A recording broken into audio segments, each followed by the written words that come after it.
네, 안녕하십니까. 알고파TV의 김성규입니다. 오늘은 도자기가 세계 역사와 우리나라 역사에 미친 영향에 대해서 말씀드리도록 하겠습니다. 먼저 도자기는 고대, 중세, 근대에 걸쳐서 우리 인류 생활에 중요한 생활용품으로서 활용이 되어 왔고, 특별히 17세기 유럽에서 차문화가 도입이 되면서 찻잔이라든지 이런 물품에서 활용되면서 우리 인류 문화의 핵심으로 자리 잡은 물품이 되겠습니다. 도자기의 발전 기술은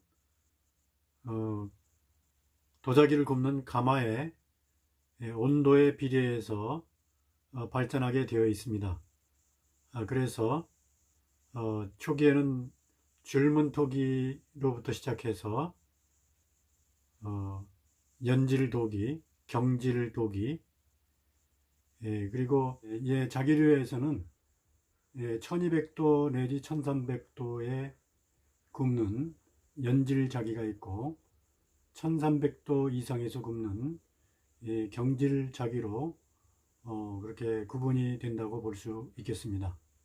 1200도를 넘어서게 되면은 자기가 개발이 되면서 1300도 넘어서 청자와 백자가 개발되게 됩니다. 도자기의 최고봉이 되겠죠. 그래서 이와 같은 순서로 발전이 되겠습니다. 오늘은 주로 가장 높은 기술을 보유해야 되는 자기를 중심으로 말씀을 드리겠습니다. 먼저 자기 기술을 제일 먼저 발전시킨 국가는 당나라 시대 이후에 중국이었고, 그때까지도 유럽에서는 1000도 이상의 도자기를 만들지 못하고 주로 도기 수준의, 즉 1200도 미만의 도기를 만들어내는 그런 수준이었습니다. 일반적인 흙들은 700도 정도로 굽게 되면 흙이 고온에 견디지 못하고 사라지게 됩니다. 따라서 도기는 몇백 도 정도로 구워서 간단하게 쓰는 그런 용기에 많이 활용되었습니다. 그러나 그림을 그려놓은 고품질의 것은 자기라고 불리면서 이러한 것들은 상당히 멋있고 윤택이 나고, 그러나 이러한 자기를 만드는 기술은 고대 전 세계에서도 중국과 고려, 베트남 등 몇 나라가 되지 못하였습니다. 그래서 간단하게 도자기 기술이 발전된 중국을 중심으로 이야기를 하고, 그리고 우리나라의 기술과 또한 이웃나라 일본, 유럽의 기술에 대해서 잠깐 말씀을 드리도록 하겠습니다. 고온에서 도자기를 만들어내기 위해서는 두 가지 기술이 필요합니다. 한 가지는 고열을 만들어낼 수 있는 그런 가마 기술입니다. 그래서 화력을 집중시켜서 1300도까지 끌어올 수 있는 그런 가마가 필요합니다. 1200도의 가마를 만들어내는 것도 쉽지 않았고, 이보다 100도를 더 올려서 1300도까지 만들어낼 수 있는 기술력은 더더구나 쉽지 않았기 때문에 이러한 기술은 중국이 과거에 독점하고 있었습니다. 또 한 가지, 일반 흙이 700도가 넘어가면은 쓰러져 버리기 때문에 1200, 300도까지 견딜 수 있는 흙이 필요합니다. 이러한 흙이 바로 고령토라는 것입니다. 중국의 도자기 역사를 보면은 BC 1300년 전인 은혜 상나라 때에 이미 1000도 정도에서 도기를 구울 수 있는 그런 기술을 보유하게 되었다고 합니다. 그리고 춘추 전국 시대쯤 되어서는 유약이 발명되었고요. 그리고 BC 2세기에서 AD 2세기까지 한나라 시대에는 1100도에서 도자기를 구울 수 있는 기술을 보유하게 되었습니다. 그런데 이 고령토는 중국의 남북조 시대 AD 4, 5세기 경에 중국에서 발견이 되었습니다. 그래서 이러한 고령토를 중심으로 도자기를 만들어내기 시작하면서 고온에서 구워낼 수 있는 자기를 만들어낼 수 있는 기술이 개발이 되는데 이것이 당나라 되었습니다. 당나라 월주에서 1200~1300도에서 청자를 구워낼 수 있는 기술이 마침내 개발되게 됩니다. 이 기술이 당나라에서는 당삼치라는 그러한 자기를 개발을 해서 최초로 본격적인 자기 생산에 들어가게 됩니다. 이것이 송대로 넘어오면서 송나라에서도 청자를 중심으로 이러한 도자기를 만들어서 곳곳에 가마터가 생성이 되고 그리고 이러한 가마터에서 생산된 도자기는 중국 국내용으로 널리 쓰이기 시작했고 이것이 당시 만들어진 중국의 정크선을 통해서 동남아라든지 인도, 이슬람까지 교역할 수 있는 조건을 송나라 시대에 갖추게 되었습니다. 그래서 본격적으로 송나라 시대에 중국의 도자기 산업은 청자기를 중심으로 도자기 산업이 발전되기 시작합니다. 그때는 유교 문화가 발전되었기 때문에 백자보다는 청자를 선호했다고 합니다. 그리고 청자는 주로 중국의 남쪽에서, 백자는 주로 중국의 북쪽에서 생산이 되었습니다. 송나라에서 이와 같이 청자 기술을 개발했을 당시에 고려와 베트남, 당시는 안남인데요. 이런 나라들에서는 이러한 청자 기술을 받아들여서 가마터를 만들고 그 다음에 청자를 개발할 수 있는 기술을 개발했습니다. 이것이 당시에 고려 청자로 발전할 수 있는 계기가 되었습니다. 그래서 우리나라도 중국과 더불어서 세계적인 도자기를 만들 수 있는 나라의 반열에 들어갔던 것입니다. 그리고 이것이 나중에 분청자기를 거쳐서 조선의 백자를 만드는데 원천 기술이 되었던 것으로 이렇게 추측이 됩니다. 원나라가 들어서면서 원나라 사람들은 초원에서 말 달리던 사람들이라 흰 것을 좋아했습니다. 그래서 원나라 시대에는 흰색, 백색 자기가 발전을 하게 되었습니다. 원나라가 중동과 유럽까지 국가를 세우면서 이 원나라 내에서 이슬람과 도자기 교육이 활발하게 이루어집니다. 이슬람에서는 동물이나 이런 사람의 문양은 도자기에 넣을 수가 없었기 때문에 특별히 주문을 하여 이슬람의 코발트 염료를 가져와서 그렇게 해서 무늬를 만들어서 이슬람 사람들이 많이 수입해 갔습니다. 당시 이슬람은 1000도가 넘는 도자기를 만들어낼 수 있는 그런 기술이 없었습니다. 그렇기 때문에 이와 같이 원나라에 코발트 염료를 주고 엄청난 양의 자기를 수입해 갈 수밖에 없었습니다.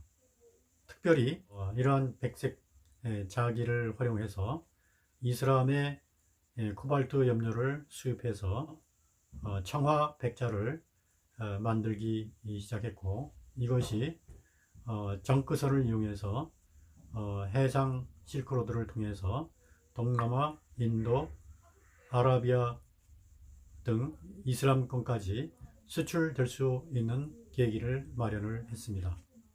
명나라에서도 이를 이어받아서 청아백자를 생산을 하고 그릇의 밑바닥에는 명왕조에서 만들었다는 것과 브랜드를 적어서 수출하기 시작했습니다.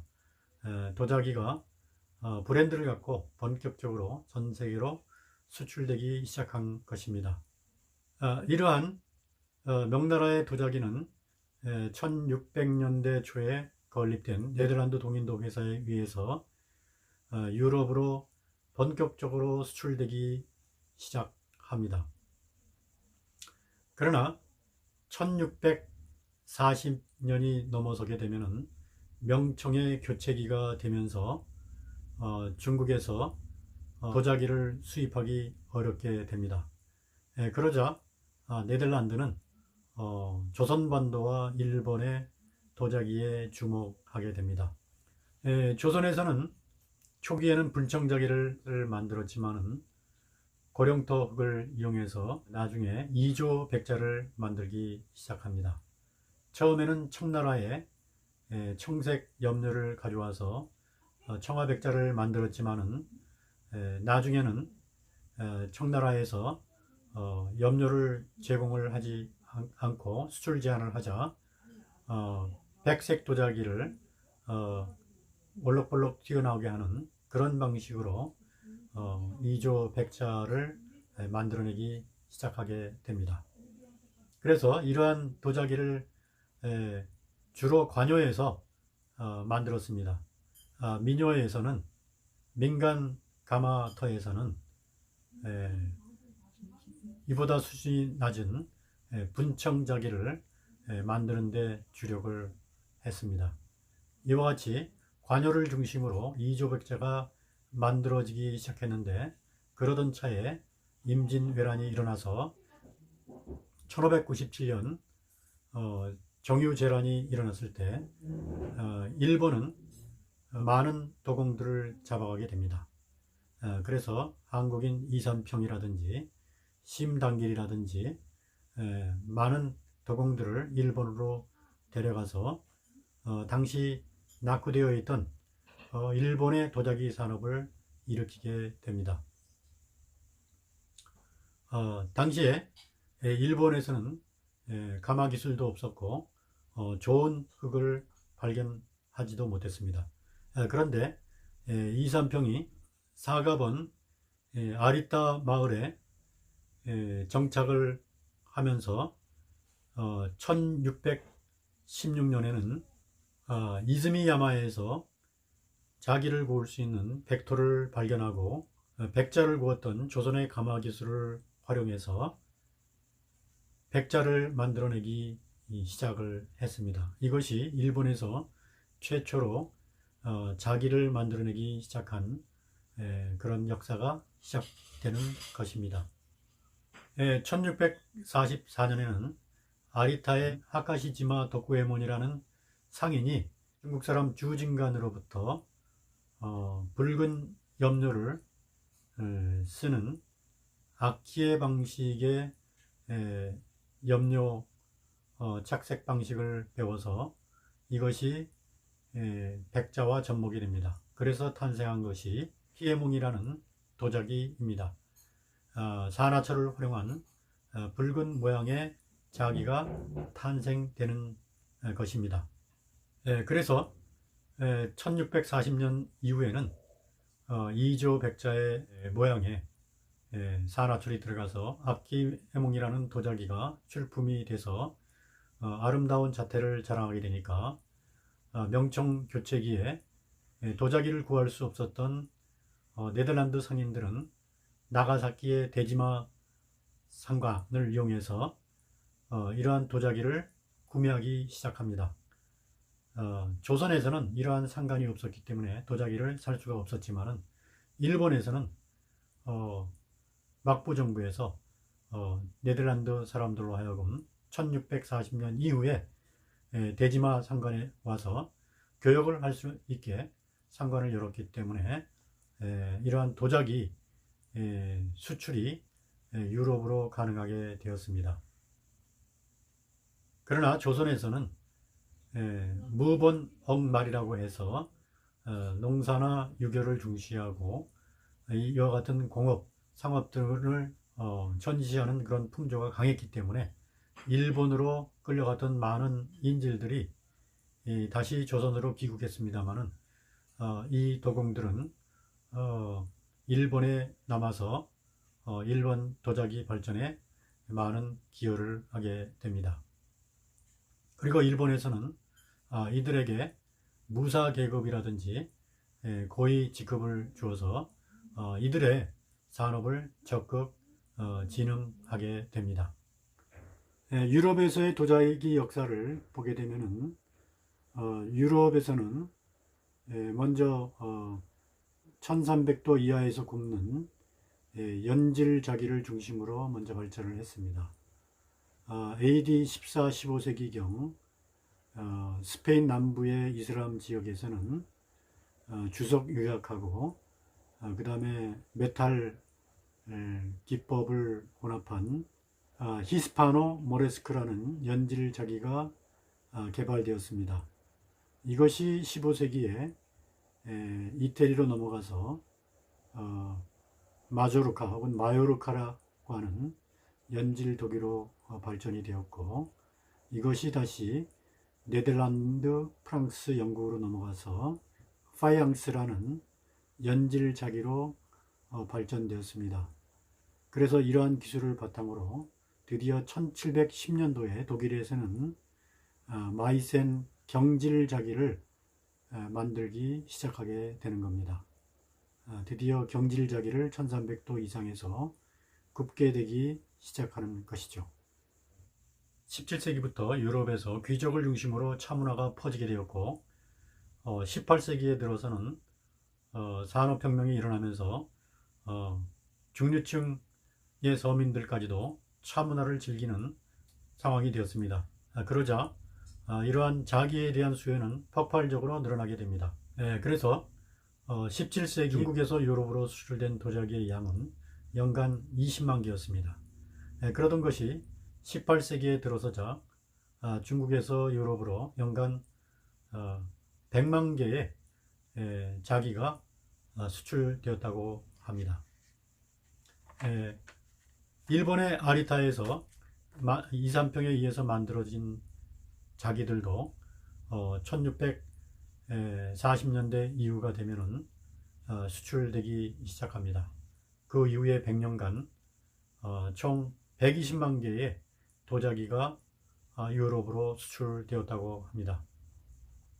이와 같이 일본은 임진왜란을 통해서 조선의 도공을 확보하고 이 도공들이 만들어낸 도자기를 유럽에 수출까지 하게 된 것입니다. 이것은 일본의 나가사키 대지마에 네덜란드 선인들이 출입할 수 있는 상간을 만들었기 때문에 이러한 것이 가능하게 되었습니다.